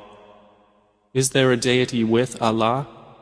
No, but they are a people who ascribe equals to Him. See Surah An-Naml, Ayah 59, for the Tafsir. Is He not best who made the earth a stable ground, and placed within it rivers, and made for it firmly set mountains, and placed between the two seas a barrier? Is there a deity with Allah? No, but most of them do not know. See Surah An-Naml, Ayah 59, for the Tafsir. Is He not best who responds to the desperate one when he calls upon Him, and removes evil, and makes you inheritors of the earth? Is there a deity with Allah? Little do you remember. Commentary. Or the one who responds to a helpless when he prays to him and removes distress. Surah An-Naml, Ayah 62. Word mudtar is derived from idtirar, which means to be helpless and restless under some necessity, and that happens when someone does not have any support and friends. Hence, mudtar is that person who has lost all hopes from everyone and has turned to Allah as the sole redresser of his woes. This explanation of mudtar is adopted by Sadi, Nan al-Nisrai, Sal ibn Abdullah, etc. Qutubai, the Holy Prophet, has advised that such a person should supplicate in the following manner. O Allah, I am an aspirant of your grace. So please do not leave me at the mercy of myself for a moment, and set right all my matters on your own. There is no God except you. Qutubai, supplication of a mudtar is surely accepted because of its sincerity. Imam Qutubai, may Allah have mercy on him, has said that Allah Ta'ala has taken upon himself to accept the supplication of a mudtar. He has made declaration to this effect in this verse. The main reason for it is that by divorcing all mundane supports and connections, beseeching from Allah, while regarding Him as the sole redresser, is the sincerity at its best. Sincerity has a special position before Allah Ta'ala. Whoever evinces sincerity, no matter if he is a believer or an infidel, a pious or a sinner, because of the auspiciousness of sincerity, the divine favor gets attentive towards him. Allah Ta'ala Himself elaborates this point while describing the traits of the infidels. He has said that when they are in water, and the boat is caught in storm, and they are sure of their death, they call out to Allah with all sincerity, saying that they would be thankful to Him forever if He would save their lives. But when Allah Ta'ala rescues them, and brings them to land by accepting their supplication, they again indulge in associating Him with gods. A Sahih hadith of the Holy Prophet says that 3 supplications are surely accepted, in which there is no room for doubt. 1 from an oppressed person, 2 by a traveler, and 3 from a father against his children. After citing this hadith, Qutubai has commented that in all these 3 cases the situation is the same as the supplication of a mudtar, because when an oppressed person calls Allah after having been frustrated from mundane support and help, his condition is no different than that of a MOW. Similarly, a traveler is away from his dear ones, hence helpless, while in journey. Likewise, a father cannot plead for something against his children because of his paternal love and affection for them, unless he is totally dejected and heartbroken, and calls Allah to save himself from the misery of sufferings. Ajuri, a scholar of hadith, has quoted on the authority of Sayyidina Abu Dihar that the Holy Prophet said Allah Ta'ala has pronounced that He shall never reject an appeal from an oppressed person, even if it is made by an infidel. Qutubai, if a mudtar or an oppressed person or a traveler has a feeling that his appeal to Allah has not been accepted, he should not be dejected and be skeptical, because sometimes the request is accepted, but its manifestation is delayed due to some expediency and divine wisdom. As an alternative, such a person should search his soul to find out if there was any deficiency in his sincerity or concentration while praying to Allah Ta'ala. Only Allah knows best. Surah An-Naml, Surah An-Naml, Ayah 65. Is He not best who guides you through the darknesses of the land and sea, and who sends the winds as good tidings before His mercy? Is there a deity with Allah? High is Allah above whatever they associate with Him. See Surah An-Naml, Ayah 62, for the Tafsir. Is He not best who begins creation and then repeats it, and who provides for you from the heavens and earth? Is there a deity with Allah? Say, produce your proof, if you should be truthful. Commentary. Say, no one in the heavens and the earth has the knowledge of unseen except Allah. Surah An-Naml, Ayah 65. The Holy Prophet was instructed to tell people that all the creatures that live in the heavens, like angels, and all the creatures that live in this world, like humans and jinns, none of them have any knowledge of the unseen gaib except Allah. In the above referred verse it has been stated very clearly that it is an exclusive attribute of Allah Ta'ala, and no one else, not even an angel or a prophet, could share this attribute. This subject has been dealt with in detail under verse Surah An-Naml, Ayah 59 on page No. 360 in the 3rd volume. In addition to that, I have written a separate treatise on the subject under the title, which has been published in my book Al-Mukhtasar in Arabic.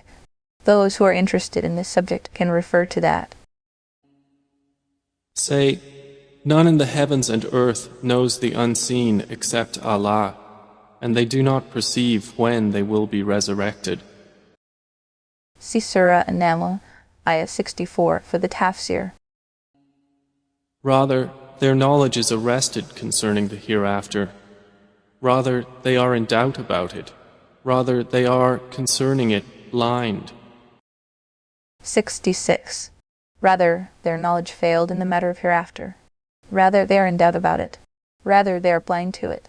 Surah An-Naml, Ayah 66. There are different recitations for the word, Idaroka, and their meanings are also different. Those who are interested should refer to different commentaries for the details. It is enough to understand here that some commentators have taken it to mean completion and have explained the verse thus: their knowledge and understanding will be completed in the hereafter, because then the truth about everything shall be laid bare. But knowledge of truth at that time will be of no avail, because they had been contradicting the hereafter in the world. But some other commentators have taken the word in the meaning of having failed and having been lost. The sense in this case would be that their knowledge about the hereafter was lost, and they could not understand what it was. And those who disbelieve say, when we have become dust as well as our forefathers, will we indeed be brought out of the graves? See Surah An-Naml, Ayat 66, for the Tafsir. We have been promised this, we and our forefathers, before. This is not but legends of the former peoples. See Surah An-Naml, Ayat 66 for the Tafsir. Say, O Muhammad, travel through the land and observe how was the end of the criminals. See Surah An-Naml, Ayat 66 for the Tafsir. And grieve not over them, or be in distress from what they conspire. See Surah An-Naml, Ayat 66 for the Tafsir. And they say, when is the fulfillment of this promise, if you should be truthful? See Surah An-Naml, Ayah 66 for the Tafsir. Say, perhaps it is close behind you, some of that for which you are impatient. See Surah An-Naml, Ayah 66 for the Tafsir. And indeed, your Lord is full of bounty for the people, but most of them do not show gratitude. See Surah An-Naml, Ayah 66 for the Tafsir. And indeed, your Lord knows what their breasts conceal and what they declare. See Surah An-Naml, Ayah 66 for the Tafsir. And there is nothing concealed within the heaven and the earth except that it is in a clear register.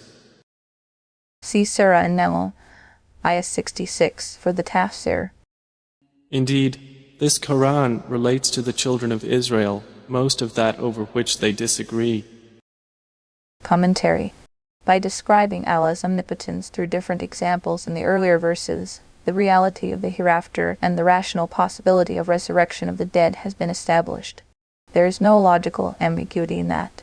Its definite occurrence is confirmed by the sayings of the prophets and the divine books that were revealed to them. Authenticity and establishment of any information is based on the veracity of the courier or the narrator. In this verse it is stated that the informant of this news is the Holy Qur'an, whose authenticity and truthfulness is beyond any doubt or contradiction, so much so that in matters in which the scholars of Bani Israel had differed strongly and could not resolve them, the Qur'an has given them a evaluated verdict to follow for correct judgment. It is but obvious that in matters where there is difference of opinion among the scholars, the only competent authority to overrule is the one who is superior in knowledge and status. Therefore it is established that Qur'an is an authentic informant. After this, the Holy Prophet was consoled that he need not be despondent over their antagonism. Allah Ta'ala is to make judgment himself in his case. He should have faith in Allah, because Allah's help and aid is with the truth, and there is no doubt that he is on the right path.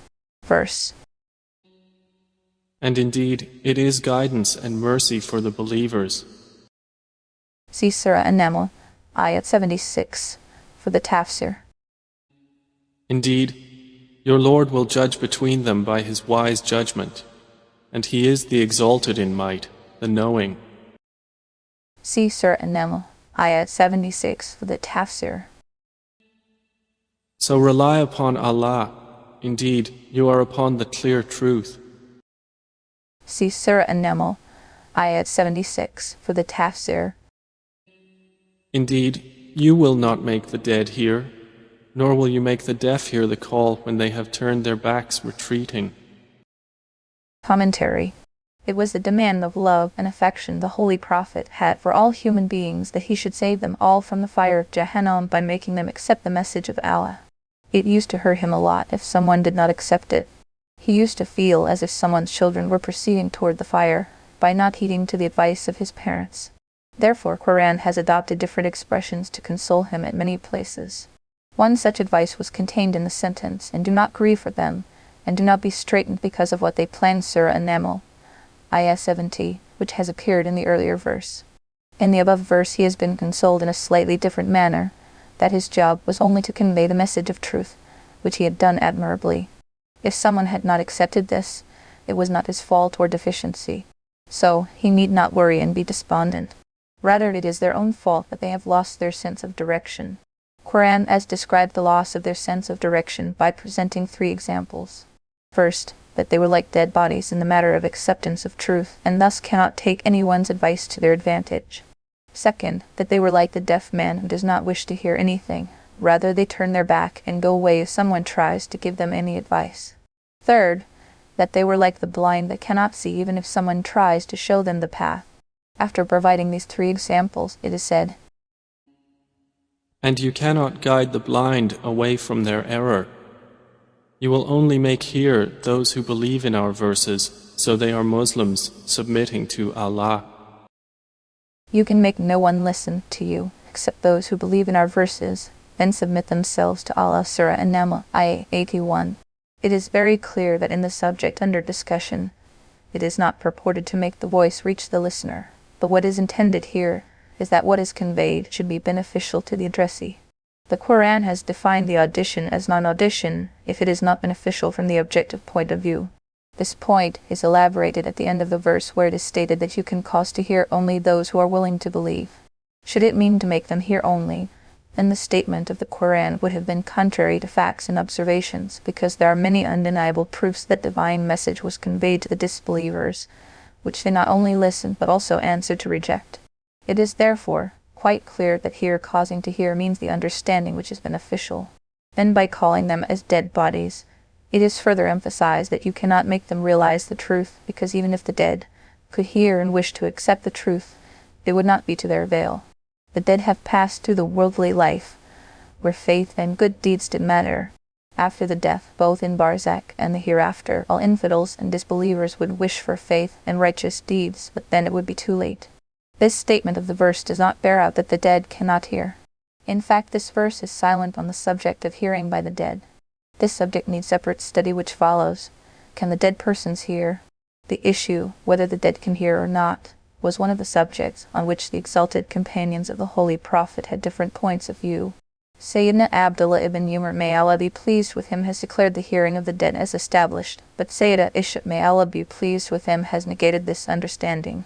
Because of this difference of opinion, there are 2 groups among the companions in the Taban generation next to them. Some believe that the dead do hear, while others deny it. This subject is mentioned in the Qur'an and at 3 places. One is the same as referred above in Surah An-Naml. The other is in Surah Ar, with almost similar wordings, and in Surah Al-Fatir it has appeared with these words, that is, you cannot cause those who are in graves to hear. It is worth noting in all the 3 verses that none of them has declared that the dead cannot hear. The expression used in each one of the 3 verses is that you cannot cause them to hear. The consistent expression used in all the three verses seems to be a clear indication that the dead may have the ability to hear, but we cannot cause them to listen to us. As against these three verses, another verse relating to martyrs reveals that they are bestowed with a special type of life in their graves. In this special life, they also get food and are conveyed good tidings from Allah Ta'ala about their dear ones. The verse reads as 169-170, and never take those killed in the way of Allah as dead. Rather they are alive, with their Lord, well provided, happy with what Allah has given them of His grace, and they feel pleased with the good news about those who after them could not join them, that there shall be no fear for them, nor shall they grieve. Surah Al-Imran, Ayah 169-170.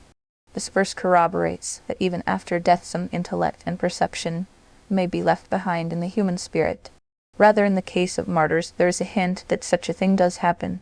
As for the argument that this position relates only to the martyrs, to whom the verse refers, and not to the ordinary dead, its answer is that at least it tells that after death some intellect and perception and understanding of the world may be left behind in the human spirit.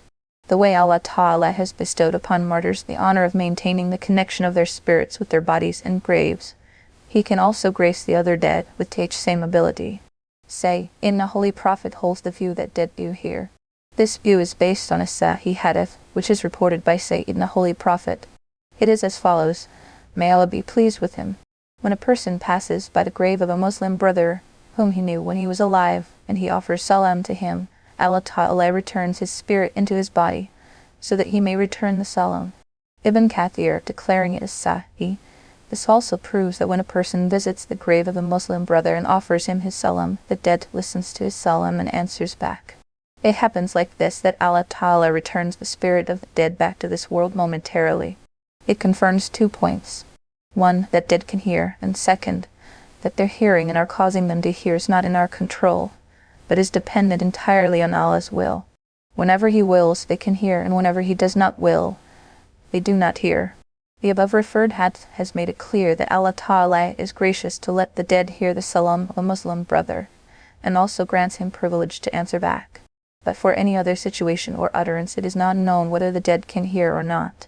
The research carried out by Imam Ghazali and Al-Masudki also corroborates that it is established by this Quranic verse in Sahih hadith that under certain conditions the dead do hear the utterance of the living. But it is not known whether every dead person hears the utterance at all times of all those who are living. This also makes the Quranic verse and narrations on the subject comparable. It is quite possible that the dead could hear the utterance of the living at certain times and could not hear at others. This is also possible that they may hear the utterance of some and do not hear of others. Yet there is another possibility that some dead could hear and others could not. It is also established by the verses of Surah An-Naml, our Rahman Fatir, that it is not under the control of human beings to cause the dead to hear. Rather, it rests with Allah alone to make them hear whenever He wills. Therefore, where it is established by the Sahih hadith that the dead did hear, we should believe it, and where it is not established, both the situations are possible. Hence, we should neither accept nor deny it. For further details of the subject, my treatise on the subject may be consulted. This treatise is in Arabic and is included in Al-Mukhtasar. And when the word befalls them, we will bring forth for them a creature from the earth speaking to them, saying that the people were, of our verses, not certain in faith. Commentary. The nature of the beast coming out of the earth and its time and place. It is reported in Musnad of Ahmad on the authority of Ibn Hudhayfa, may Allah be pleased with him, that the Holy Prophet said that the doomsday would not come until you witness 10 signs of it. They are appearance of the sun from the west, duck and smoke, Dabatalar, i.e. the beast coming out of the earth, coming out of Yajud and Majud, descent of Sayyidina Isa, Dajjal, Surah An-Naml, Ayah 7-8, 3 lunar eclipses together, 1 in the west, 2nd in the east, and the 3rd in the peninsula of Arabia. A fire that will emerge from the Gulf of Aden and drive everyone towards the plain of Mashar, wherever people will stop for the rest at night. The fire will also stop there, and will drive them again the next day. Muslim Tirmidhi, this hadith has informed us of the emergence of such an animal close to doomsday that will talk to human beings. The tannin of the word deba indicates that this animal will be extraordinary. This animal will not be born by the normal way of propagation. Instead, it will emerge from the ground all of a sudden. There is an allusion in this hadith that the emergence of this animal would be one of the very last signs, after which the doomsday will follow soon. Ibn Kathir has reported in a lengthy hadith on the authority of Sayyidina Talha ibn Uwar through Abu Dawud Tayalisi that this beast will emerge in Makkah from the Mount of Sarah, and after cleaning the dust from its head will reach at a point between the black stone, Al-Hajar al-Aswad, and the station of Ibrahim, Magam Ibrahim. Seeing this creature, people will start running helter-skelter. Only one group of people will stay behind. Then the beast will make their faces glitter like stars. After that it will go out in the world and put a sign of infidelity on the face of every infidel. No one will be able to get out of its grasp. It will recognize every believer and the infidel. Ibn Kathir and Muslim Ibn Hajjaj has reported on the authority of Sayyidina the Holy Prophet that he heard the Holy Prophet saying, which he did not forget, that among the last signs of the doomsday the first would be the rising of the sun from the west, and after that Dabba would come out. Out of the two signs, whichever appears first, the doomsday will follow soon. Ibn Kathir, Sheikh Jalaluddin Mahali, may Allah have mercy on him, has said that after the appearance of Dabba the obligation of inviting others to good deeds and forbidding them from the evils will cease to apply, and no infidel would convert to Islam after that. This statement is inferred from many a hadith and the statements of Sahaba. Majari Ibn Kathir has related many things about the appearance and activities of Dabba, most of which are not trustworthy. Therefore, only that much should be trusted and believed which is contained in the Quran and authentic hadith. Anything beyond this should be discarded, as it is neither of any value nor benefit. As for the question as to whether this Dabba will converse with people, some commentators are of the view that it will communicate what is stated in the Quran, that is, that the human beings did not believe in our verses.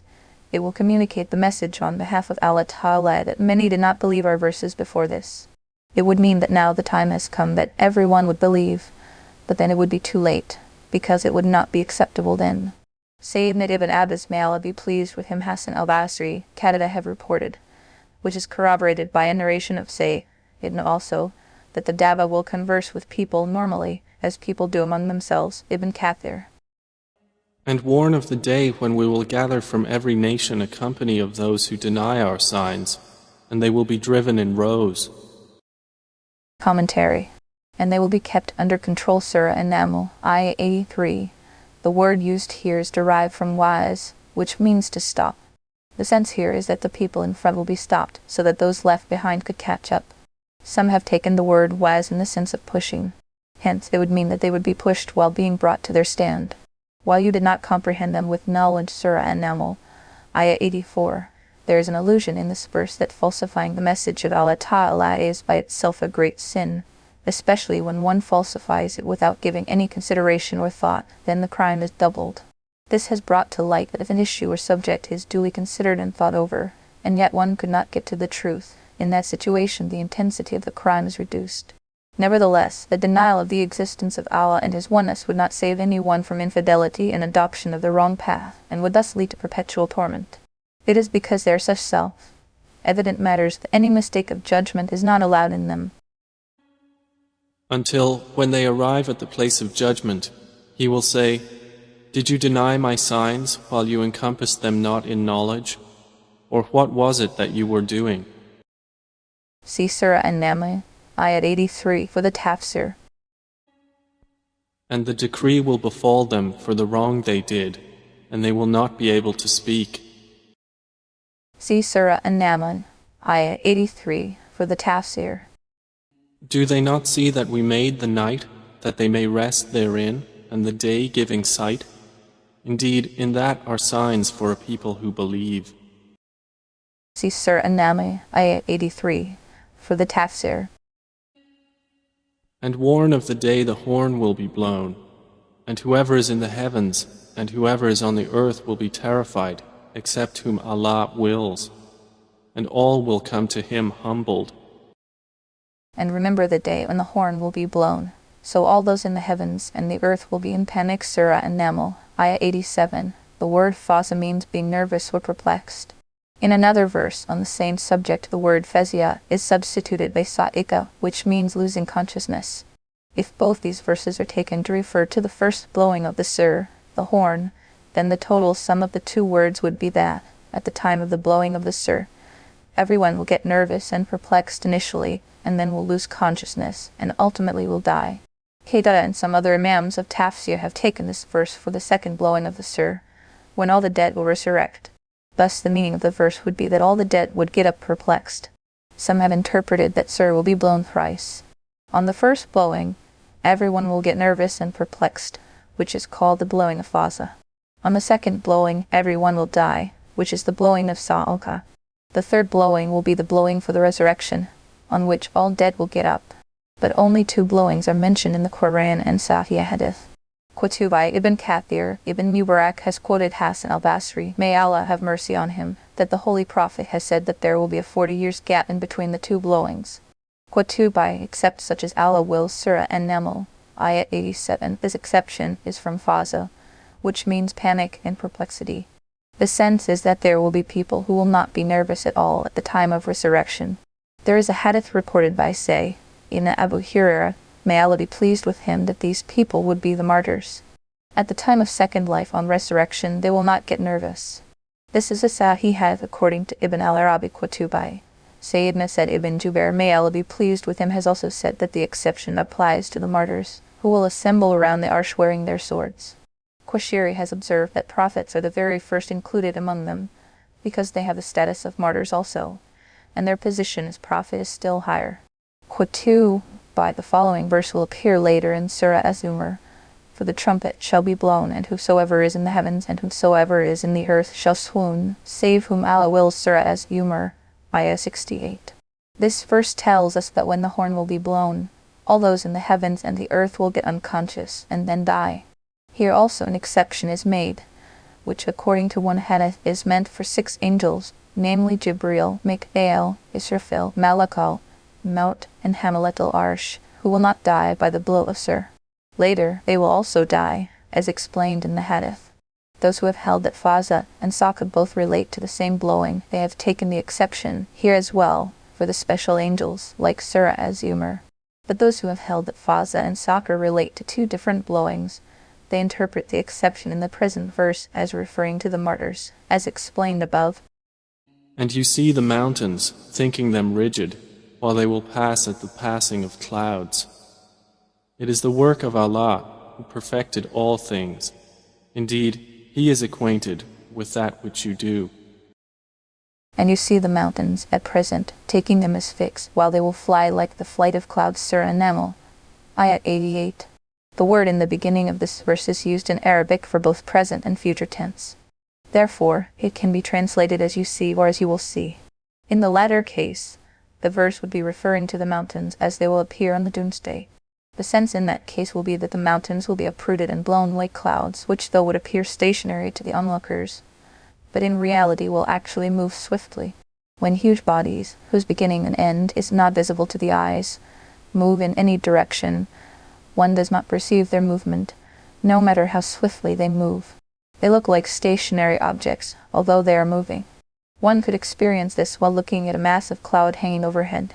One discovers their movement only when they move out so far away that a part of the sky is left bare towards the horizon. Based on this principle, the verse means that the mountains will seem, on the doomsday, as if they are fixed, but it will be an illusion for an onlooker, because in reality they will be moving. Most of the commentators have interpreted this verse in this manner. The other interpretation is based on regarding the word tara, as a verb in the present tense and translating it as, you see instead of you will see. In this case, the verse is referring to the present state of the mountains, as they look stationary, and an ordinary onlooker thinks that they will remain fixed forever and will never move from their place. But on the doomsday they will be floating like clouds. This interpretation is adopted by Maulana Ashraf Thanawi, may Allah have mercy on him, and on that basis the verse is translated above as you see. Some scholars have pointed out that different conditions are described in the Quran about mountains on the doomsday. The first condition is that of an earthquake, which will envelop all the mountains of the world, when the earth is ground to powder. Surah Al-Fajr, Ayah 21, or when the earth is shaken with a mighty shaking. Surah Az-Zalzalah, Ayah 1. The second condition is that their big rocks will become like carded wool, and the mountains shall be like plucked wool tufts. Surah Al-Qaryah, Ayah 5. This will happen at the time when the sky will become like molten copper. Mountain rocks will go up like carded wool, and the skies will come down and meet them in the middle, upon the day when heaven shall be as molten copper and the mountains shall be as plucked wool. Tafsir Al-Ma'arij, Ayat 8. In the third condition, the carded wool will no more remain a homogeneous body like rocks, but will turn into very fine particles. 5. And the mountains crumbled and become a dust scattered. Surah Al-Waqiah, Ayah 5.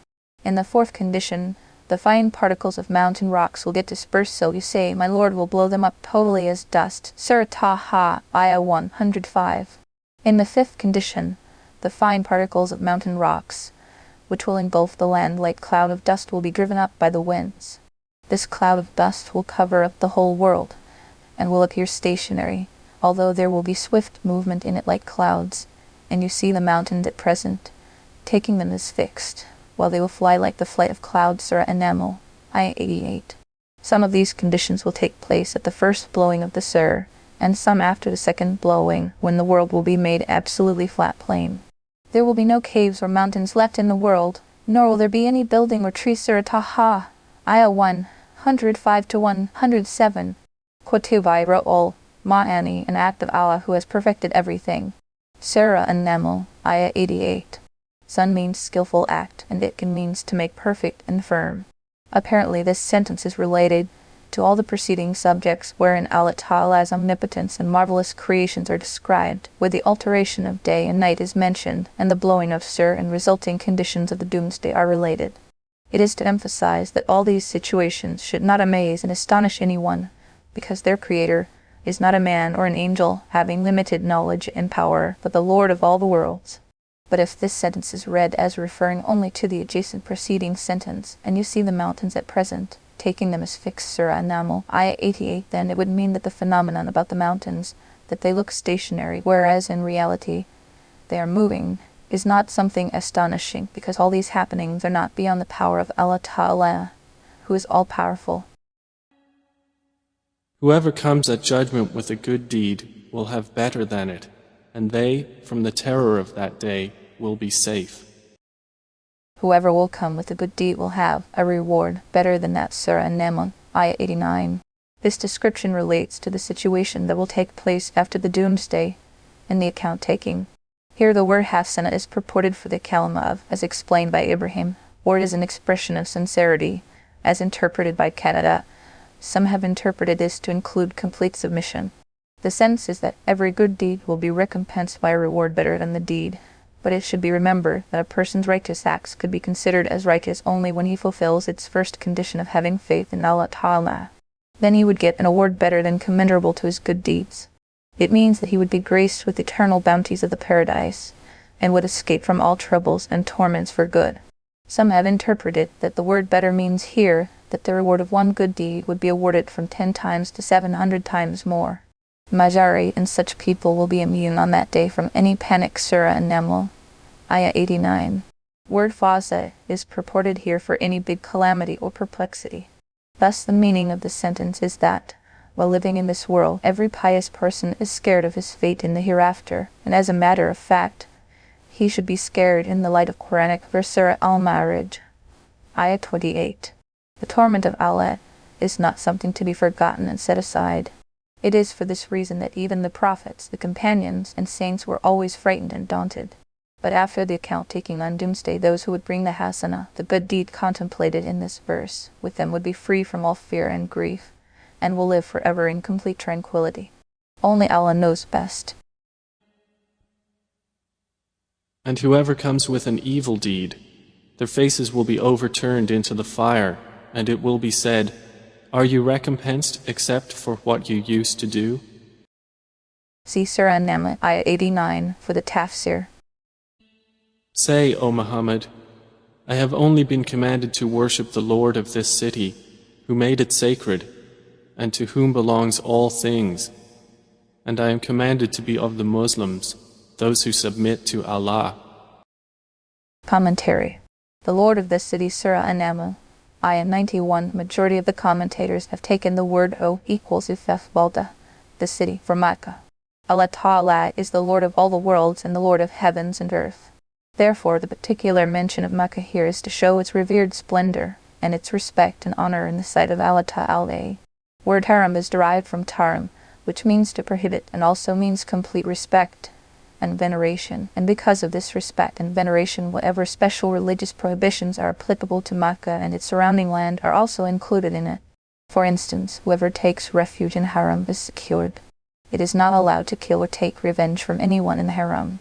Even hunting of animals and cutting of trees is not permitted in the precincts of Haram. These restrictions are enjoined in the verse, and whoever enters there is secure. Surah Al-Imran, Ayah 97, while some of them have appeared in the beginning of Surah Al-Ma'idah. In addition, verse, do not kill game when you are in Ihram. Surah Al-Ma'idah, Ayah 95, also includes the subject. Today on Shoal 24, 1391 Hera, the commentary of Surah An-Naml is complete. The Indian Army has unleashed full-scale war against Pakistan since Shoal 14, and its airplanes are pounding Karachi heavily. Bombs are being dropped regularly every night on civil population as well. There is a complete blackout at nights. The houses get jolted with the explosion of the bombs. But by the grace of Allah, there was no break in the writing of this commentary. During the last 10 days of war, 20 pages of the commentary were written. And to recite the Quran, and whoever is guided is only guided for the benefit of himself, and whoever strays, say, I am only one of the warners.